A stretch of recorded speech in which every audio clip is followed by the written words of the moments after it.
nothing, man. I'm chilling, man. Just putting up with it, man.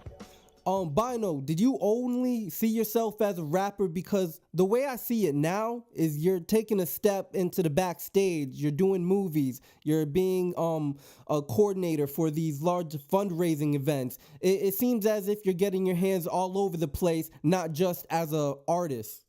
Yeah, because I want to, because the thing, you have to set in stone and be remembered not as just like a rapper or anything. I want to be remembered as someone that helped the community, that pushed the culture, that didn't take no for an answer. Like, music was always the gateway and the segue to everything, but a lot of people make money off of other things besides music.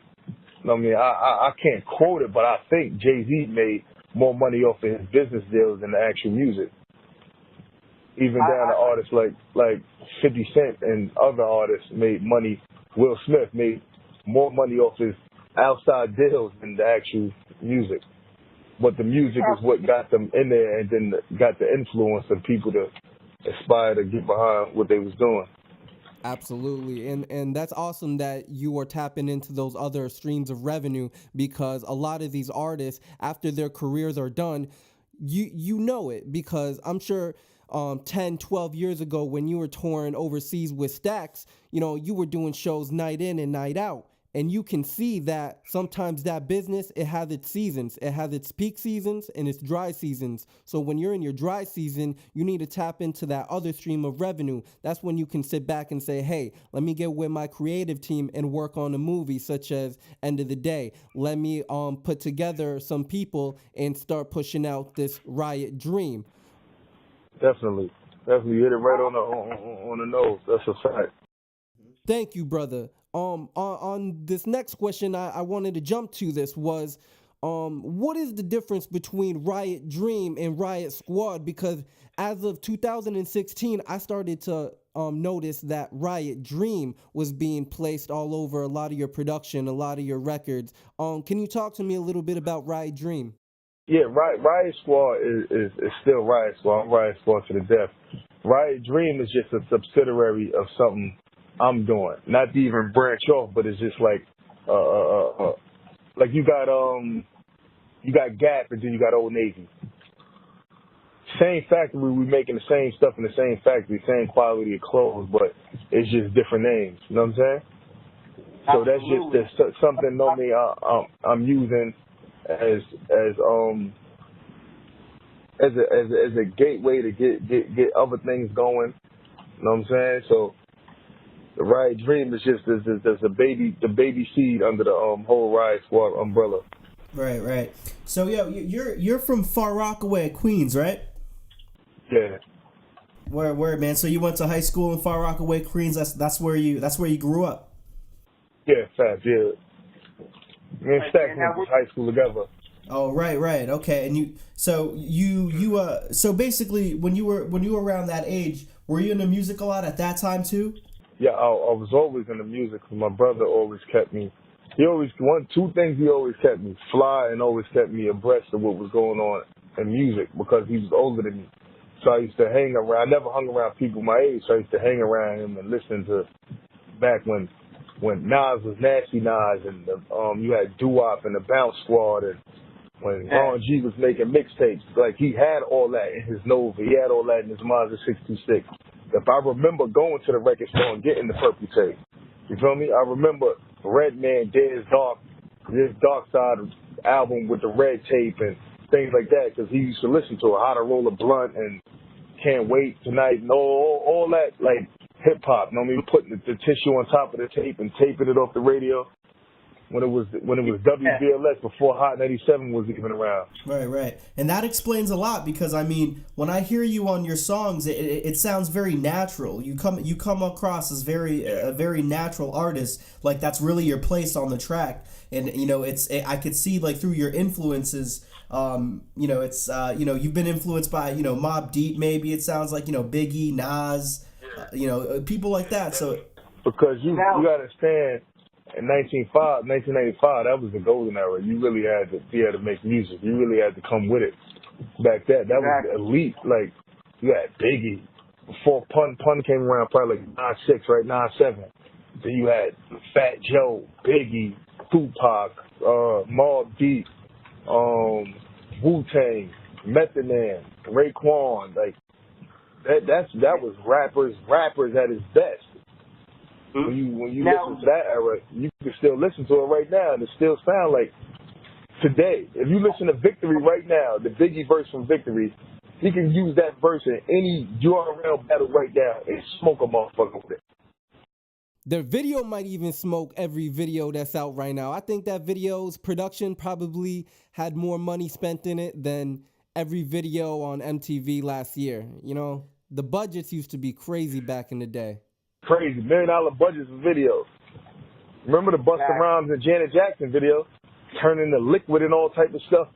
For sure. Now, speaking about your influences, how was it when you recorded 211 with Prodigy? Was that your first time working with Prodigy? Yeah, that's a fact. That was a dream come true, because Prodigy is definitely one of my top 3 rappers, period. Like, one of my favorite artists of all time. I don't care what he do, what he say. It was always hot to me, because what they were saying, even Mobb Deep as a whole, was a direct parallel of what was going on in my neighborhood, period. Like, from $1,000 Jeep packs to Mac 11s and Army coat and bulletproof under the vest, like all that what was going on in Edgemere at that time, you know what I'm saying? And it was like they had their finger on the pulse of the hood. Like, I'm like, damn, like what he's saying right here sound like what happened with Son last week over there in the other building. You feel me? I used to write those records out when I was in school, write verses out and learn them and rap them like it was mine. And then I'd be like, yo, he should have said it like this. He could have put it this way. That's when I found myself writing my first rap. Did you ever get to tell this to P? Yeah, I told him. It bugged him out. He's like, word, Thun, that's crazy, Thun. So how was that being in the studio with him? Because you said it was kind of like a shell shock. Yeah, because I had the record. I'm like, yo, this is P all the way. It sounds like a Havoc beat. I need P on this. So I called Tyson to get him on the phone, and P was like, yeah, we're gonna knock it out. You know what I mean? He told me like a month ago. And then I think Tyson had called me and was like, yo, what's the studio address? I gave him the address. He pulled up, man. Yeah, ordered some food from the diner, and he knocked it right on out. So I actually engineered the track, so when I had all the plugins on it, P old school, he's like, nah, take all that off. He liked to rap because I like to rap with my settings already on it. So only thing you got to do is level it out and add a little tweaks here and there, you know what I'm saying? Because I rap on a template already set to my voice and how I like it. That's awesome. So, yeah, so he went in the booth. He was writing it in his phone. He went in the booth and laid it, man. Then he did the video like 2 months later. So I always got utmost respect for him. I mean, he didn't have to do that.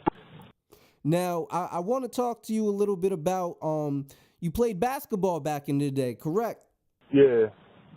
Did you get recruited by a prep school, or did you just end up at that prep school? I went to Blair Academy for a few months. I actually went there with Charlie Villanueva and Lou Aldang.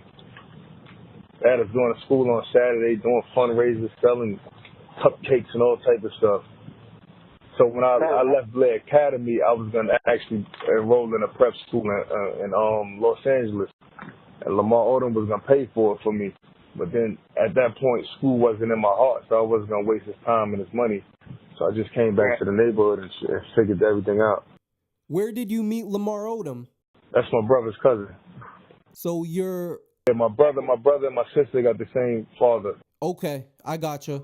And he saw you ball out and he could see it in you? Yeah. I mean, we knew each other since kids, so... I mean, whatever I needed. I mean, he actually gave me my money for my first car. Yep. Now, so you said Charlie Villanueva and Lou Aldang. Did you guys play on the same team, or were you guys at the same academy? I used to play AAU basketball with Charlie. This when Charlie was 6'7". He's 7 feet now. It used to be me, Charlie, Lenny Cook, Curtis Sumter. We had a squad back then. We was on the Long Island Panthers, but we ended up getting our own AAU team. was called the New York Wolfpack. Okay, the Wolfpack. And Bynoe, did you just say Lenny Cook? Yeah, that's my Did you guy. ever Yeah, peep that documentary? yeah, man. That's from tears to my eyes, man. 'Cause, like, I know him. Like we knew each other for 14 years old, man. So the lady Debbie, her son was actually on our Long Island Panther team. So she convinced all of us to actually get out. She was gonna put the money up, and she built her own AAU team, and we all left the Panthers and went with her team. That's amazing, bro. And that is a story that had its ups and downs. But do you have any contact with Lenny today? Have you seen him recently? I ain't seen him recently. We speak on Instagram often. He got his Lenny Cook Foundation going on too. I'm proud of him for that. For sure, man. We're big fans of Lenny Cook over here. Now I know also what in your teenage years you knew DJ KAYSLAY. Around how old were you when you met KAYSLAY? Like 19. 19? Yeah, I knew KAYSLAY alone. That's when he used to have the apartment on top of the store, and everybody used to come through there and lay their freestyles down. Like some old Ludacris freestyles, Nelly's, 50 Cent. Everybody went through there and laid their freestyle down. That's awesome. Was Big Cap around that time? Yeah, Big Cap was around. You know, Cap is from Brooklyn originally, but he used to live in Far Rockaway also. So Okay. Cap was around forever. No, absolutely. Rest in peace to Cap for sure. Were you a young knucklehead at the tunnel? Like, were you getting in underage? Yeah, I went in there twice. Got the tunnel twice. I was still in high school. My man CeeLo got me in there, and that's when Iceberg was popping, man. You go in there, buy a case of Cristal, $50 to skip the line, $60 to get in, and another $50 because I wasn't 21 yet. See, a lot of people used to go in with Cat. They used to go in with him because they'd bring the records in with him. There was no Serato back then. So you just got to be at the club early because I think the opening DJ was Cypher Sounds, then Cap, and then Funk Flex. Shit, Chris Lighty, he was the head promoter there. So Chris Lighty was promoting for the tunnel for Funk Flex? Yeah, man, you got to understand, Flex will always be like legend for that because they gave him a night they gave him a stupid night for hip hop Sunday. Like, who goes to a club on Sunday? And Flex turned it into like church on Sundays. Before it was Club Live and all that, Flex stamped that club scene on a Sunday, man, with the tunnel. Period. That will forever be a staple in hip hop. If you never been to tunnel, you never been nowhere. The tunnel, unisex bathrooms, you using the bathrooms with the girls. It was just a whole different type of aura in there. Wow. See, a youngin' like myself, I was a baby around that time, so I only can hear stories. And what you just explained right there, man, just made me see it, visualize what the tunnel might have been like. So thank you on that, my brother. In fact, Peter Gation, that was the club owner. You know, Tunnel was the Tunnel. I think they had like gay night or something like that. It was like a gay club before Flex got it and turned it into hip hop and everything. It wasn't even letting black people in there like that. It wasn't that type of feel. So they gave him a stupid night, take Sunday, figure it out, and he made it happen.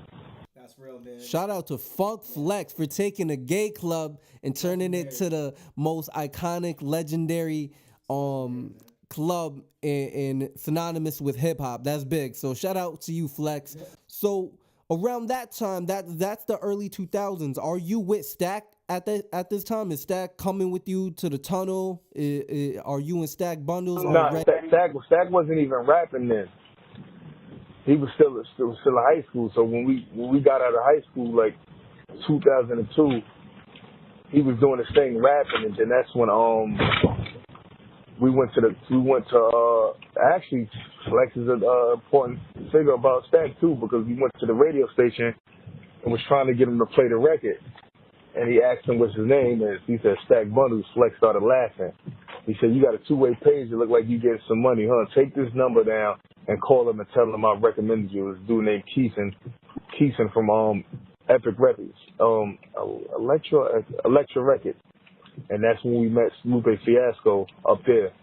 And Lupe took a liking to Stack. And we went to Miami with them. And then he went to Stack to move to Chicago. and the rest is history. So Lupe really gave Stack that platform, and that's a crazy domino effect because you start looking at what Stack did with the Riot Squad and their members, and then what the Riot Squad did with their crews, such as what you're doing right now, continuing with your Riot Dream. So that's a beautiful domino effect in hip hop. Were you traveling with them a lot? Were you always Stack Bundles hype man? Yeah, I used to always be with him, you know what I'm saying? Like, everywhere we went, everywhere he went, we was inseparable, you know what I mean? Because we came in the game together, so the key was to, like, whoever get on first, we're going to make it happen. Okay, so you're going along with him. Were you approached at this time with a record deal of your own? Yeah, I was gonna sign with Landspeed. That was they gave 50 Cent a whole bunch of money on Sunoco. I was gonna sign with them because at the time we had a Randall Cutler that was our lawyer. It used to be Randall Cutler, Paul Rosenberg, and Theo Settlemyer. That's Paul Rosenberg is Eminem. Business partner. This side, my side. Remember he was a lawyer before he became like Eminem day-to-day guy. Got you. So then, you go away for a little bit, and then you come back, and right away when you come home, I started seeing you pop up around some of CHINX's work, because I'm a big CHINX fan, and that is kind of what resurged me to remember, Bynoe from the Riot Squad with Stack, and then it all made sense. So after you come home, after going away for a little bit, how was that like, just getting readjusted to the game? Like it was hard because I had to find a sound and find something that was working. So CHINX used to always tell me, he's like, yo, bro, you probably ain't gonna find it this year. You might find it next year. You might find it 3 years. It took me from 2008 to 2011 to find my sound, bro. You just gotta motherfucking find what works for you and attack it and keep attacking it until you get the people to love you. You can tell me I can't make the people love you. I can introduce you to the people, but you gotta make the people love you on your own. And that's kind of what CHINX explained on How to Get Rich, is that ain't nobody gonna hold your hand. You got to take this as a man, and you got to walk that fine line. I just wanted to quickly ask you, how was it being in the studio with CHINX? It was always a good vibe, you know what I mean? A lot of jokes, a lot of liquor, you know what I mean? Just having fun, playing with different flows, you know what I'm saying? You know, he was just that type of person that just shine light in the studio, always easy going. Be funny, you know what I mean? You'd be on the internet cracking jokes. Like, yo, put some beats on, let's get to work. Is there one particular studio session with either Stack Bundles or CHINX that you vividly remember, and then you hear that song come on nowadays and you just go back to when you were in the studio when they recorded that? Probably You Dig with Jim Jones on it. You Dig, that is a classic record. Yo, that just brought me back, man. I have to say that's one of my all-time favorite Stack verses. So you were there? You were at that studio session? Yeah. It was we did that actually the day before Cameron got shot in DC. Because we always gonna go to DC. Because the Million Man March was the next day. So we all got to the studio, Stack threw the beat on, and he started walking back and forth when he said stepping out looking Harlemish. Everybody started laughing at him in there because, you know, Stack walked like a penguin. Yeah. So he started walking back and forth, he mumbling the words, and when he said that line, everybody started laughing at him like, you from Queens, talking about you stepping out looking all Harlemish, because he was getting the words together. And then once he one takes it, everybody's like, damn, boy. He started bopping his head, you see his braids swing, he's like, damn, he in the zone. Yeah, man. I mean, like I said, that verse, I think that's actually one of the first Stack Bundle records I ever heard. So thank you for sharing that little insight. That sounds funny that he said, you know what, screw it. This is my vibe. I'm vibing out, you know. I could see him bobbing his head with the braids and just being like, yo, we gonna do this. What are you working on right now, my man? What can we expect in 2017? I'm working on actually 2 projects right now. I'm working on the Gold Blooded project, which is actually like 75% done. And I'm working on another EP that I'm gonna throw out before Gold Blooded, like around before I go to South by Southwest and everything.